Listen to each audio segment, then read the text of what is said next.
Bueno, vamos hermanos, a la palabra de Dios. Ahora su Biblia en Romanos 5:5. Resumiendo esa tercera petición que hace el apóstol Pablo en la acción de gracias que eleva a Dios por la vida de los hermanos de Filipos en Filipenses 1:11, hay un aspecto pasivo en esa fructificación, que es la obra que Dios hace en la vida del creyente que ha decidido poner su confianza y su fe en Jesucristo. Y por lo tanto ese creyente tiene el Espíritu Santo en su corazón y puede manifestar ese fruto. Esto es lo que nos dice Romanos 5:5. Vamos a leerlo.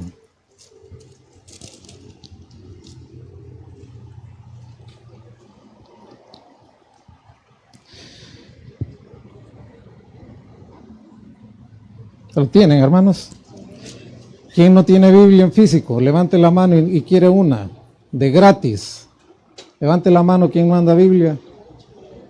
Le regalamos una. Alce la mano, sin vergüenza. ¿Alguien no manda Biblia? Vaya, aquí está el hermano Horacio, quiere una. Vaya. ¿Quién más? Solo uno. Bien. Romanos 5:5 nos dice así. La esperanza no avergüenza, porque el amor de Dios ha sido derramado en nuestros corazones por el Espíritu Santo que nos fue dado.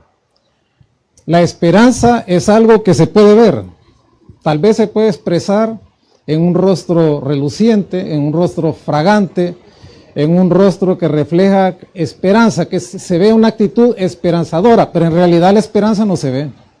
Es un aspecto interno, ¿verdad? Es una acción pasiva de Dios en la vida del creyente, que ha puesto toda su confianza en Cristo. Es decir, el creyente que tiene esperanza en su corazón aborda de mejor manera las tribulaciones de la vida. No se apachurra tan fácil, no se desinfla tan pronto. Sabe de qué asirse. Esa es la esperanza que Dios ha puesto en la vida del creyente, por su Espíritu que habita en nosotros. Este es el amor de Dios que ha sido derramado en nuestros corazones. Mira el verso 8 de este capítulo 5 de Romanos. Mas Dios muestra su amor para con nosotros en que aún siendo pecadores, Cristo murió por nosotros. En realidad, hermanos, el amor de Dios es incomprensible, es inmedible, es inexplicable.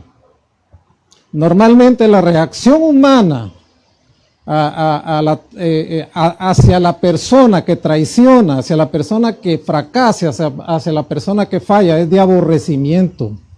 Dios no es así. Aún conociendo de antemano la mala intención del corazón del hombre y la rebeldía y la contumacia del corazón del hombre, Dios ama al pecador y se anticipa y manda a su Hijo Jesucristo a morir a la cruz del Calvario. El verso 8 lo dice.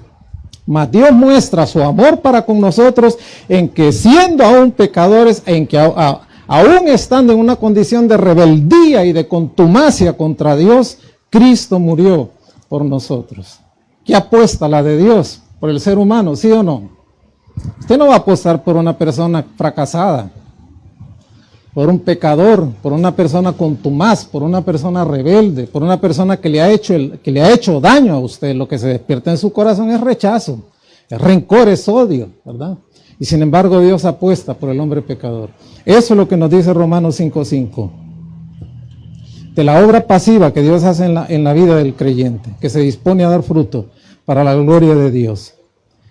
Y la esperanza no avergüenza, porque el amor de Dios ha sido derramado en nuestros corazones por el Espíritu Santo que nos fue dado. Ese es el amor de Dios por nosotros, que ha sido derramado con tal exuberancia, con tal abundancia que hasta se desborda en nuestros corazones. Recuerdo yo cuando inauguraron la represa del Cajón. Yo conocí la represa del Cajón en construcción, cuando varios italianos se mataron ahí del 9º, del 10º nivel, caían al vacío, porque son los riesgos. Fíjense que en esas megaconstrucciones se calculan los muertos. Y recuerdo que creo que el cálculo andaba por 130 muertos en todo el proyecto. Una vez unos operarios peruanos que trajeron a la canasta cuando estaban haciendo los estribos de la represa, la canasta perdió el control y empezó a bambolearse y se estrelló contra uno de los paredones y murieron ahí varios operarios, recuerdo yo. Pero no es tanto eso, sino que un representante legal que llevó a la inauguración en ese momento y abrieron las compuertas para ver la magnificencia de aquella gran descarga, ¿verdad? Al 100%, dijo estas palabras y las voy a decir coloquialmente como él las dijo. Las dijo a los medios de prensa, a la televisión y a la radio. Hombre, dijo, qué choquete, diablo, a los que salen de ahí. Qué emoción, ¿verdad? Así lo dijo, ahí está registrado. Bueno, así es el amor de Dios con nosotros, sin medida. Yo puse el ejemplo de un vaso, ¿recuerdan el culto pasado? Usted lo puede llenar decididamente, usted toma una decisión si lo llena a medio o lo deja a cierto nivel de manera tal que no se rebalsa. El amor de Dios para el creyente es sin medida. Él lo derrama de una manera tal que se desborda. Es decir, no tiene medida. Es algo difícil de dimensionar. Lo vamos a ir viendo a continuación. Y de esa manera, el apóstol Pablo, en este capítulo 8 de Romanos, del 5 en adelante, comienza a enfocar de los aspectos objetivos de nuestra seguridad en Cristo a los más subjetivos e interiores. Y uno de ellos es este. Dios ha instalado, ha colocado en nuestra vida la evidencia de que le pertenecemos. Por una razón, le amamos a Él porque Él nos amó primero. Usted nunca había amado a Dios. Mentira, puede haber amado un ídolo. Puede haber amado una conveniencia, algo en relación con Dios que usted creía que venía de Él. Pero en realidad, amar a Dios, como hoy lo ama, es una evidencia interna de conversión. Es un testimonio interior, subjetivo, no se ve, es invisible. Pero usted ama a Dios porque Él le amó primero. Y esa es la realidad de la evidencia de que le pertenecemos a Dios. Vamos a ver algunos textos en relación con esto. Vimos 1 Corintios 16, 22, ¿lo recuerdan? Vamos a leerlo. Solamente quiero verlo porque ahí fue donde me conecté con usted el domingo pasado. El que no amare al Señor Jesucristo sea anatema, el Señor viene. Esa es una conclusión, hermanos, viendo todo el contexto de lo que estaba ocurriendo en Corinto. Era una iglesia con graves problemas de divisionismo, había mucho partidismo. Al apóstol Pablo lo habían golpeado grandemente, lo habían acusado de ser una persona insensata, en resumen, por decir algo. Y él tratando de hacer las reparaciones debidas, determinar los partidos internos, unos por Apolos, otros por Saulo, otros decían que eran de Cristo, etc. Él les resume la carta en este último capítulo de 1 Corintios 16. Y les dice: el que no ame al Señor Jesucristo sea anatema, sea apartado para la destrucción, consagrado para la destrucción. Porque en realidad, hermanos, tenemos la evidencia del amor de Dios en nosotros. Si tenemos la evidencia del amor de Dios en nosotros no podemos odiar a alguien que venga aquí a la iglesia. En cierta congregación donde yo pertenecí una vez, hicieron un llamado por X razón, un altar, y vi a dos hermanas que empezaron, no se agarraron del pelo porque Dios es grande, pero sí se empezaron a codear, ¿verdad? Y a darse. Entonces allá al final yo averigué qué pasaba el asunto y a una de ellas la tuve que exhortar, ¿verdad? Y le dije: hermano, usted no puede odiar a esa hermana. Usted tiene un problema con ella, se había dado una situación grave entre ellas, pero usted no puede actuar así, ¿verdad? Y usted lo hizo desde el altar, es decir, eso no debe de darse. ¿Me entiende? O sea, y no solo aquí en la iglesia, hermano, uno tiene que hacerlo afuera también, ¿verdad? Usted no puede agarrarse del pelo como ahora acostumbran, cómo las redes sociales contribuyen a esa violencia, ¿verdad? Ahora alguien se baja del carro, saca un naque y se agarra a tiros con otro, o dos señoras les encanta agarrarse del pelo en la calle, ¿verdad? Ese es exhibicionismo, hermano, eso no puede ser. Y yo me pongo a pensar varias veces, cuántas de esas mujeres que se agarran, se pelotean todas en la calle son creyentes, van a una iglesia, no puede ser. ¿Qué dicen ustedes? No puede ser. Pablo lo dice: el que no ama al Señor Jesucristo da evidencia que no es un creyente. Y yo le pido a Dios que saque a esos creyentes incoherentes de la iglesia, dice el apóstol Pablo, que están amenazando el bienestar espiritual de la iglesia, que lo lleve. Y dice: Señor, ven pronto en realidad. Maranata, ven pronto, Señor Jesús. Bueno, vamos a ver otro texto. En este orden siempre, vamos a Efesios 3, del 14 al 19.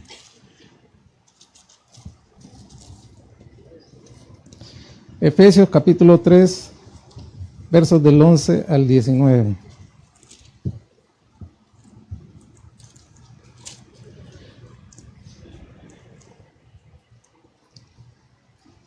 Efesios 3 del 14 al 19, perdón.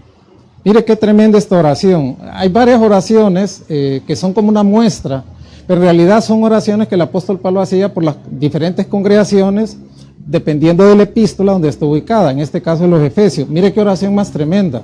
A veces nosotros decimos, sí, yo no puedo orar, ¿cómo puedo aprender a orar? Bueno, miremos esta oración, usted puede orar de una manera similar.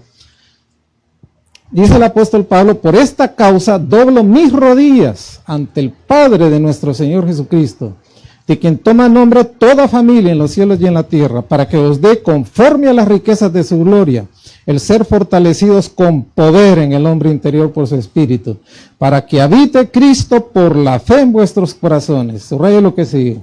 A fin de que arraigados y cimentados en ¿qué? En amor, seáis que plenamente capaces de comprender con todos los santos cuál sea la anchura, la longitud, la profundidad y la altura, y de conocer el amor de Dios que excede a todo conocimiento, para que seáis llenos de toda la plenitud de Dios. Altura, anchura, longitud y profundidad, como un tetraedro, ¿verdad? Bien dimensionado. En realidad, hermanos, el amor de Dios que ha sido derramado en nuestros corazones debe estar, ¿cómo decirles?, establecido en un cimiento fuerte de amor a Dios y de amor al prójimo. Que sea un amor abnegado, que sea un amor servicial. El amor es algo que se palpa, no solamente se siente. No estamos hablando de las emociones humanas.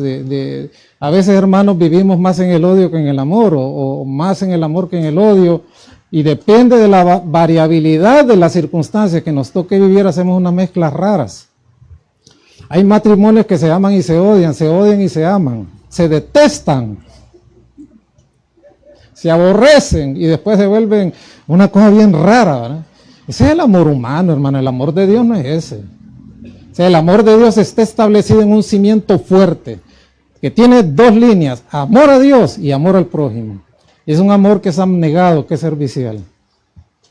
Si yo les contara todas las cicatrices que tengo aquí como pastor, ¿desde qué es iglesia esto? De acorneadas violentas y también de abrazos hermosos de ovejas. Son historias que quedan allá atrás, porque el amor del Padre en nuestros corazones ama, no solamente al que beneficia, sino también al que golpea. Ese es el amor de Dios, amén. Y luego nos dice ahí, en el verso 18, para que seáis plenamente capaces de comprender con todos los santos cuál sea la anchura, la longitud, la profundidad y la altura, y de conocer el amor de Cristo que exceda todo conocimiento. Los creyentes nunca vamos a entender la plenitud del amor de Dios, al menos ese amor genuino, revestido por el poder del Espíritu Santo, está en el interior del creyente. Esto es una realidad. Y aquí, hermanos, no se trata del amor que nosotros podamos tener por Dios, sino del amor que anticipadamente Él pone en nuestros corazones para que podamos amarle a Él antes que podamos amarle a Él y que podamos amar a los hermanos. Es un amor sobrenatural. El amor de Dios es tierno, es expresivo, pero también es un amor de decisión divina. Él decidió amar al pecador y no condenarlo, no aniquilarlo, no extirparlo. Cuando entremos al libro de Jueces, vamos a ver cómo después de que murió Josué y todos los ancianos que sobrevivieron a su tiempo, que vivieron las guerras, los que no desacreditaron la tierra y sobrevivieron a toda la estadía de 40 años en el desierto, que vieron al pueblo de Israel no solamente cruzar el Mar Rojo, sino también cruzar el Jordán. Toda esa generación murió, incluyendo a Josué y a Caleb, que fueron de los 2 espías los 2 que sobrevivieron. Y dice que después de que ellos murieron, el pueblo se corrompió. Empezaron a seguir a los Baales, empezaron a seguir a Astarot, empezaron a sacrificar sus hijos a los ídolos. empezaron a estimar a Baal como el gran progenitor de las culturas cananeas, cuyo semen era la lluvia que regaba los campos y que hacía fructífera la tierra. Y Astarot, la diosa pagana asociada con Baal, cuyo vientre fertilizaba Baal, para que también las cosechas y todo lo que se daba a razón de prosperidad se dieran. No amaban a Dios, no tenían el amor de Dios en sus corazones. Amamos a Dios porque Él nos amó primero. Amén. Y por esa razón podemos también amar a los que nos hacen daño. Yo no le tengo que preguntar a usted nada, pero ¿cuántas personas le han hecho daño a usted en la vida? La marcaron de por vida. Sea un padre, sea un esposo, una esposa, puede haber sido un hijo, un nieto, un sobrino, un pariente muy cercano a usted. En cuanto nomás murió la mamá, le sacó las uñas.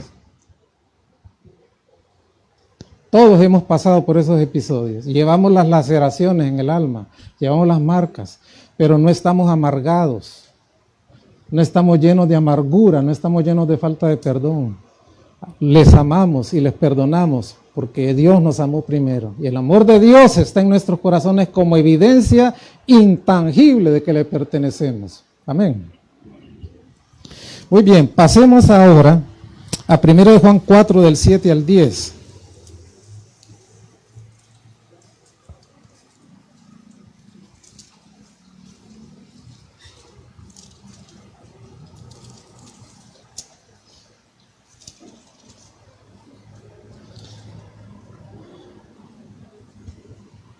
Amados, y aquí Juan tenía casi un siglo, a punto de partir. Amados, amémonos unos a otros, porque el amor es de Dios, y todo aquel que ama es nacido de Dios y conoce a Dios. El que no ama no ha conocido a Dios, porque Dios es amor. En esto se mostró el amor de Dios para con nosotros, en que Dios envió a su Hijo unigénito al mundo para que vivamos por Él. En esto consiste el amor, subráyelo, no en que nosotros hayamos amado a Dios, sino en que Él nos amó a nosotros y envió a su Hijo en propiciación por nuestros pecados.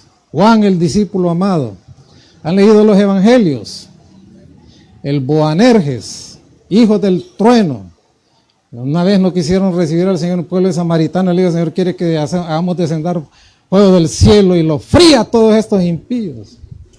El Señor le dijo: usted no sabe de qué espíritu son, ¿verdad? Ahí vino la tiguita también del Señor y le dijo: mira que estos dos hijos quiero que uno se siente a la diestra y el otro al otro lado, ¿verdad?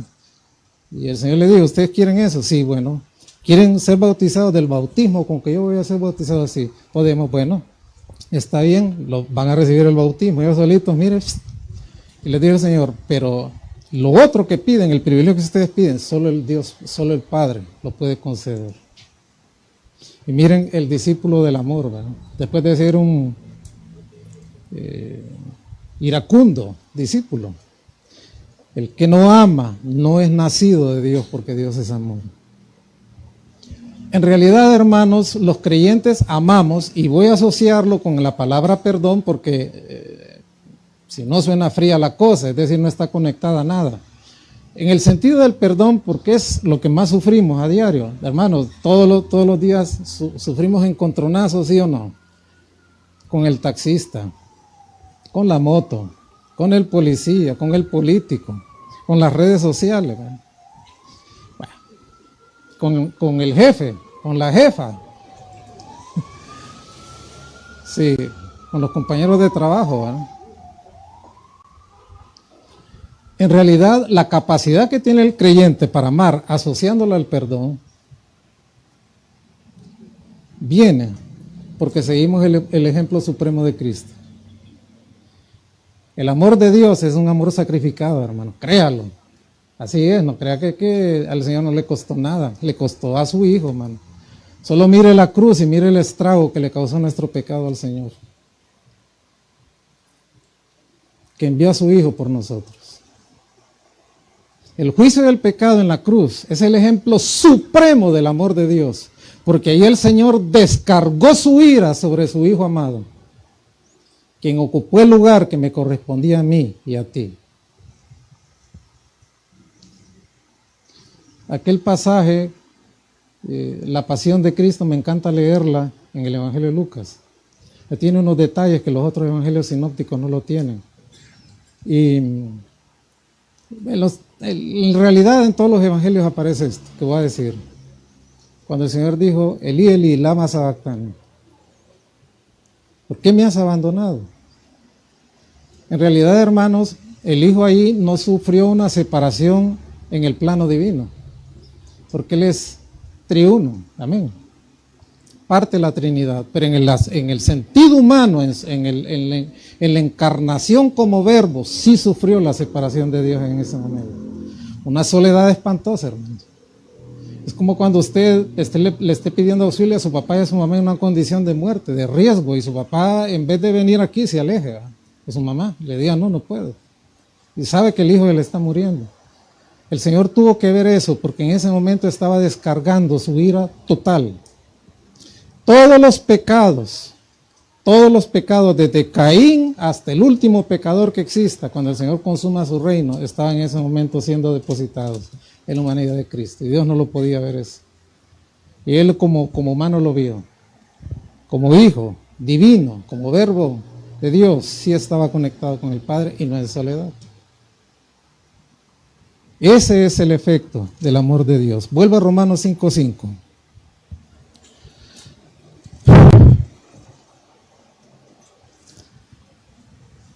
La presencia del Espíritu Santo en la vida del creyente es la evidencia, se escucha, hermano, sí, ¿verdad? Es la evidencia más maravillosa del amor de Dios en nosotros. El acompañamiento del Espíritu Santo. Al momento de la conversión viene el Espíritu Santo, implanta la naturaleza divina en la vida del creyente, lo hace una nueva criatura, lo bautiza en ese momento con su presencia y lo introduce en el cuerpo de Cristo, lo sella, le entrega a Dios las arras, la garantía de que lo va a llevar, lo va a conservar y lo va a hacer perseverar en su vida terrenal hasta el día que lo recoja y venga por él. Esa es la evidencia más grande del amor de Dios para con nosotros, la compañía del Espíritu Santo en nuestro interior. Vamos a ver algunos textos. Vamos al capítulo 8, el verso 9. Bueno, ese creo que ya lo vimos, ¿verdad? Déjeme ver.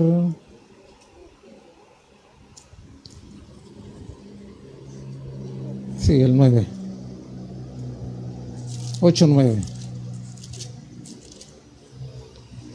Nos dice ahí lo siguiente. Mas vosotros no vivís según la carne, sino según el Espíritu. Pero mire lo que sigue después. Si es que el Espíritu de Dios, subraya la palabrita que sigue ahí, que dice, mora. ¿Ah? Mora en vosotros. ¿Sabe qué significa el término morar? Es estar en casa propia, no en casa alquilada. Yo creo que todo sueño, especialmente de las hermanas, cuando se casan, es tener su casita propia, ¿va?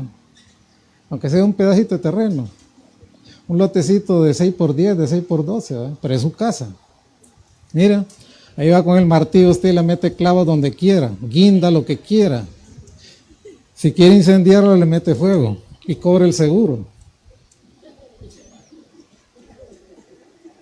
¿Sabe usted, hermano? Usted y yo somos la casa propia de Dios. ¿Se entiende el término? Es decir, nosotros somos la morada del Espíritu Santo.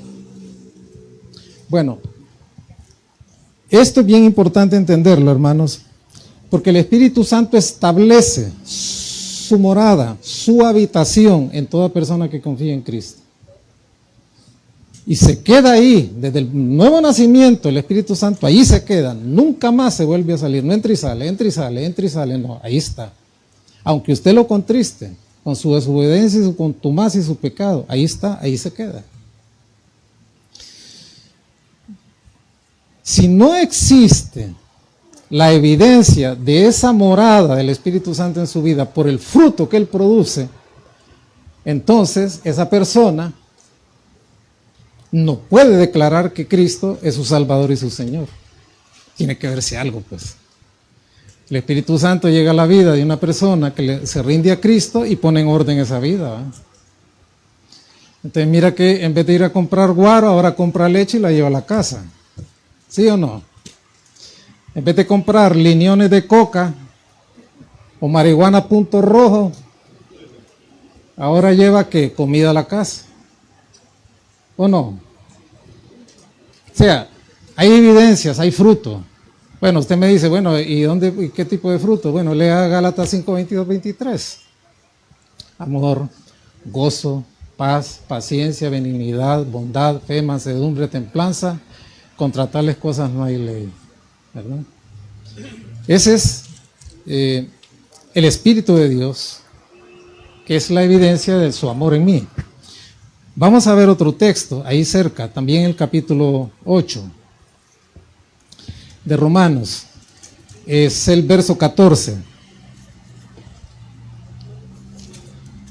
Porque todos los que son guiados por el Espíritu de Dios, estos son hijos de Dios. Y esa es una de las cosas maravillosas que hay en la vida del creyente, porque a veces, hermano, uno se encuentra en una bifurcación. O seguir por aquí o seguir por allá, ¿y cuál tomar? Y el Espíritu Santo es el auxiliador del creyente, ¿verdad? Es el que lo guía. Ese es el verso 14. En realidad, hermanos, los creyentes no somos guiados por impulsos o impresiones mentales, como muchos cristianos creen,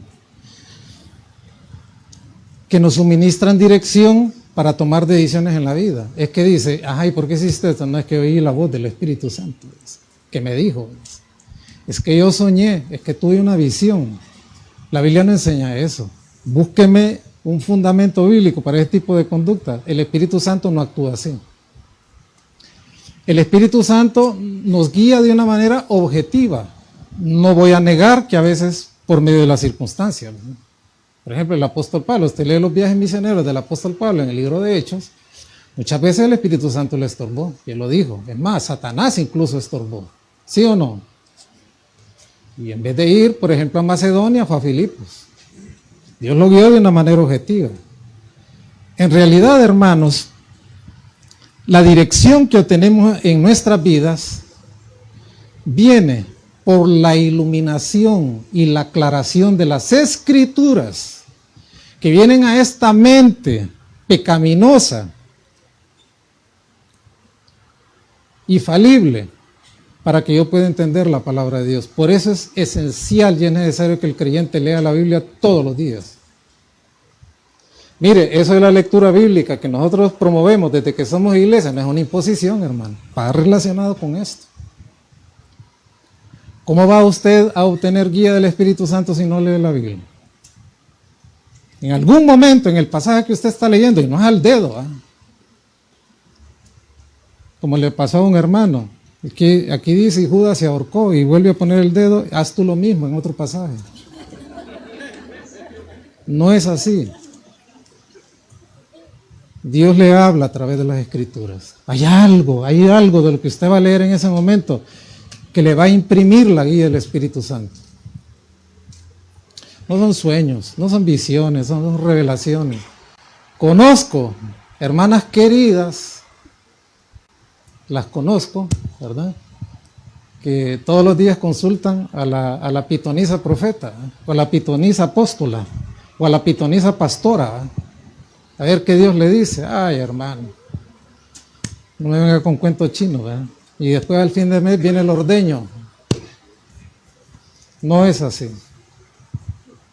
No es así. La materia prima que utiliza el Espíritu Santo para guiar a un creyente en las decisiones de la vida es la santa y bendita palabra de Dios. No hay nada más. Puede ser que en algún momento también, en una circunstancia, el Espíritu Santo, a través de un taxista o a través de un motociclista, de un policía, le esté evitando ir por una calle. Y entonces usted se obliga a ir por otro. Y después salen las noticias de lo que estaba pasando. De repente usted iba a ser la víctima. ¿Sí o no? pero es la palabra de Dios la que guía al creyente. Lámpara es a mis pies tu palabra y lumbrera mi camino. Salmo 119. Bueno, veamos algo más de esta maravillosa presencia del Espíritu Santo de Dios en nuestra vida como la evidencia más hermosa del amor de Dios en nosotros. Ahí mismo en el capítulo 8 de Romanos, el verso 16.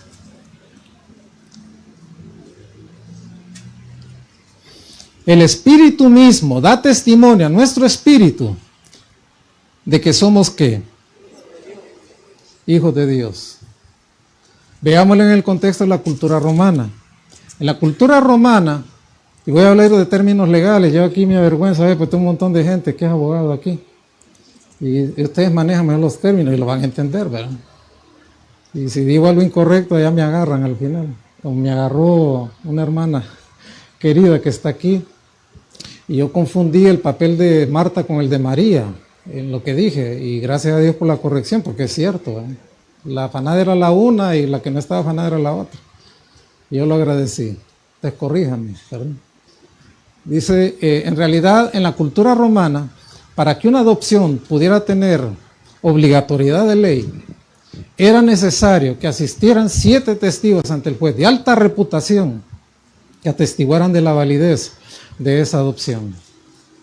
El Espíritu Santo es el que garantiza la validez de mi adopción. No lo hace por medio de una voz interior y mística, sino que lo hace por el fruto que Él produce en mi vida y el poder que me suministra para poder servirle. Amén. Esas son dos cosas que van a la par. Si usted es un creyente que manifiesta el fruto, pero que no quiere servir, usted es un creyente manco, cojo, pata de palo. Las dos cosas tienen que verse ahí. La evidencia de la validez de mi adopción en la familia de Dios como un pecador redimido es el fruto del Espíritu Santo manifestado en mí. Y mi anhelo y mi deseo de servir a Cristo, porque Él me suministra poder para hacerlo. Amén. Si usted antes era, como dicen los muchachos, caretudo, andaba con la cara larga así, o parecía que lo habían bautizado en limón, ahora sonríe, ¿verdad? Y quiere ponerse en la puerta, recibir hermanos. Es una persona que tenía distancia con los demás y no le gustaba que lo tocaran, como decía mi madre, que esté en gloria en realidad, porque ella murió en Cristo. Decía, no seas como esos, dice que van a buscar un voto y abrazan a las mujeres, a los niños y a todo, y después se van a lavar con alcohol, me decían. Eso me lo dijo hace como 30 años, ¿verdad? Pero es cierto, es decir, el creyente tiene fruto. Ama porque ama de verdad. Abraza porque siente el amor de Dios. Amén. Saluda porque en realidad ama a los hermanos, siente que esta es su familia, la protege, esta familia la cuida, la protege, no atenta contra ella. Eso es parte de la acción del Espíritu Santo en nosotros. Otro texto ahí mismo. En Romanos capítulo 8, el verso 17. Y si hijos, también herederos de Dios y coherederos con Cristo, si es que padecemos juntamente con Él, para que juntamente con Él seamos glorificados. Y ve en la secuencia de la presencia del Espíritu Santo en la vida del creyente. En realidad, hermanos, somos coherederos con Cristo. Dios ha establecido un heredero legítimo de todas las cosas, y ese es Jesucristo y no hay otro. En Él fueron creadas todas las cosas, dice Efesios, y todas las cosas en Él subsisten. ¿Verdad? Él es el heredero universal de Dios. Él lo posee todo, absolutamente todo. Pero en realidad, cada hijo adoptado, usted y yo somos hijos adoptados, amén. Éramos huerfanitos en el mundo, ¿verdad? Huerfanitos, hermanos. Mire, quien diga que no ha venido a Cristo con un gran chajazo en la cabeza, no le creo, o en el corazón, ¿verdad? Golpeado en sus emociones, arrastrándose por la vida, en desesperanza total, aborrecido. Hay de aquel que se crea justo y buena gente, y que por buena gente Dios lo adhirió a su herencia. No, eso no es cierto, hermano. La salvación por eso solo es posible por Jesucristo. Fuera de Cristo no hay salvación. Yo soy el camino, yo soy la verdad y yo soy la vida. Nadie puede venir al Padre si no es a través de mí. San Juan 14:6. Ese es el texto que va a tener la fachada. Ya van a ver lo que va a haber ahí en las próximas semanas. Va a haber el rótulo. Y esa es una recomendación que la hizo el doctor Carballosa. ¿Lo recuerdan? Él me dijo, vino a ver en este terreno otro que teníamos en perspectiva más escondido, pero Dios nos dio este. Y me dijo lo siguiente: te voy a dar un consejo y una recomendación. Cuando esa iglesia esté construida, vas a poner una cruz y le vas a poner un rótulo. ¿Cuál es el rótulo, hermano? No. Solo Cristo salva. San Juan 14:6. Y eso lo vamos a hacer ahí. Bueno, regreso. Hoy cada hijo adoptado recibe por la gracia divina la herencia completa que solo Cristo tiene derecho legal sobre ella. Es decir, Cristo me concede coherencia a mí. ¿Se entiende? Me hace partícipe de su testamento, pues, si lo quisiera ver así, ¿verdad? Me incluye dentro de esa herencia. Hermano, mire, si en algún momento de la vida a usted le quitan su casita porque lo reventaron las tarjetas de crédito y puso la pobre casita como garantía, no se preocupe, hermano. Eso aquí, un día todos los elementos serán fundidos y ardiendo serán deshechos, como dice 1 Pedro 3. Pero usted tiene una herencia eterna en el Señor. Cosas que ojo no vio, ni oído yo, ni han subido al corazón del hombre, son las que Dios ha preparado para los que le aman. No se aferre a las cosas de este mundo. Todo esto pasará. Un día incluso esa construcción bonita va a terminar hecha cenizas con todas las demás iglesias del mundo. Eso solo va a servir temporalmente para glorificar a Dios, para edificar su pueblo, para ganar las almas. Pero nuestra verdadera herencia está puesta en la eternidad. Amén. Gálatas 5:23.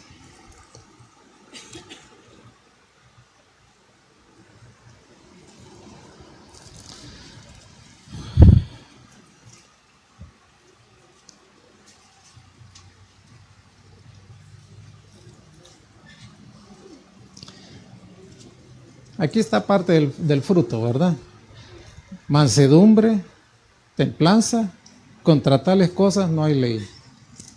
El creyente que anda en el Espíritu y por lo tanto puede manifestar su fruto, no necesita de una ley externa, coercitiva,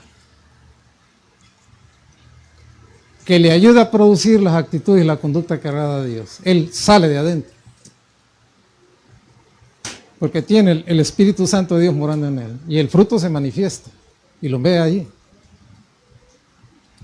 Y usted va viendo cómo cada dificultad de su carácter, de su resistencia a Dios, va siendo vencida por el Espíritu Santo. A veces los términos son largos, los periodos son largos, son de mucho sufrimiento, pueden durar décadas, muchos años. Pero al final el Espíritu Santo de Dios, con amor, comienza venciendo aquellas cosas y nos muestra que estábamos equivocados. Y nos limpia y redime. Puede manifestar el fruto. No necesita de una ley coercitiva, no necesita que le anden diciendo, oh, mira que aquí, que allá hace esto, hace lo otro, y encima, porque eso cansa, hermanos. El Espíritu Santo de Dios se encarga de hacer esa obra. Y termino con un texto aquí, solamente para terminar el enfoque de Gálatas 5:23, Romanos 8:4.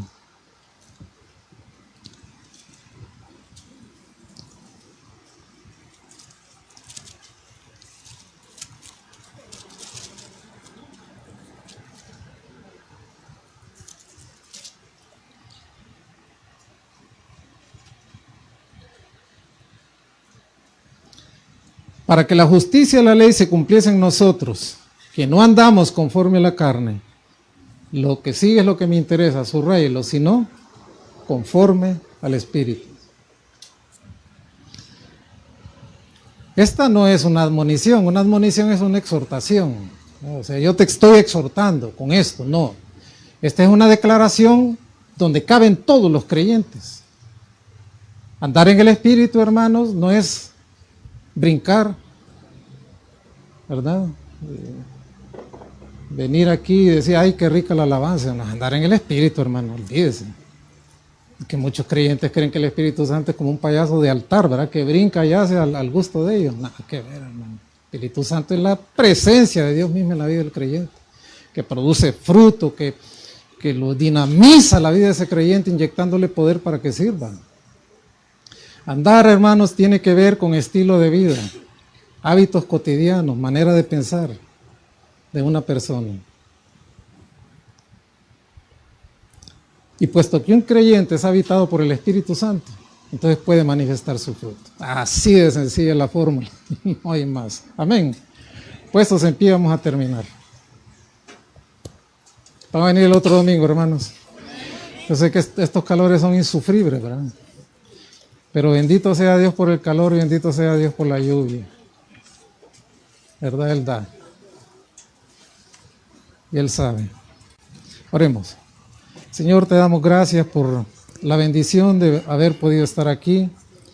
Bendice cada padre que está aquí, Padre, que nos hemos esforzado por hacer algo bonito para ellos también.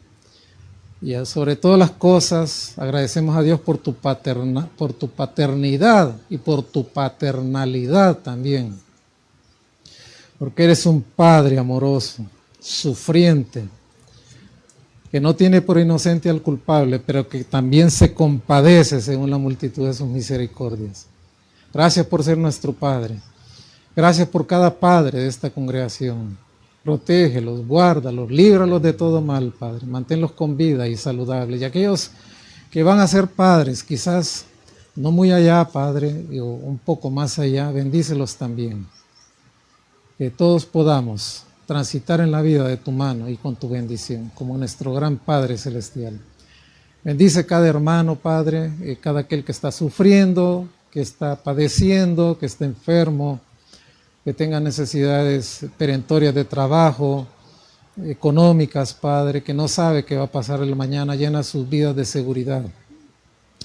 Y llena también nuestros corazones de compasión y misericordia para ver qué podemos hacer por ellos. Gracias te damos en el bendito nombre de Jesús. Amén y amén. Pueden tomar asiento, el Señor les bendiga. Miguel Mauricio, puedes pasar.